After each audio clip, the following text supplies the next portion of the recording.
Coups et blessures, viols, mutilations, menaces de mort. Quelques formes de violence dont elles ont été victimes durant les crises. En effet, suite à la déplorable situation humanitaire constatée dans la ville de Bouar après les crises, l'État centrafricain, avec le concours de certains organismes internationaux, œuvre dans le but de répondre à divers besoins pressants des populations vivant dans des conditions alarmantes. Une raison pour l'Association des femmes juristes de la Centrafrique de venir en aide aux rescapés des violences et leur apporter un soutien juridique et des services de conseil psychologique et social.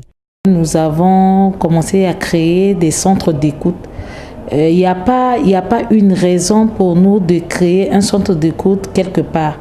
Comme vous le savez, on est en République centrafricaine. L'objectif, c'est de mettre en place ces structures dans toutes les villes de la RCA. Cependant, l'on enregistre à ce jour 30 à 35 victimes par mois pour différents cas. 6 types déjà reconnus sur le plan international.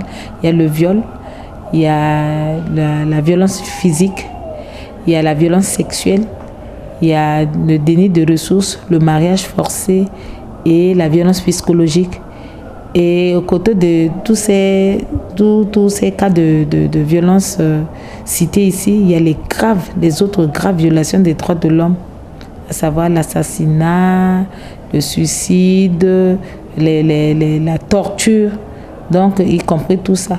Inscrit dans le document du plan de relèvement et de consolidation de la paix, il est question pour l'État centrafricain d'offrir aux victimes et aux communautés l'opportunité de s'exprimer dans un environnement sûr. L'une des principales missions de l'Association des femmes juristes de Centrafrique, formée en 1991.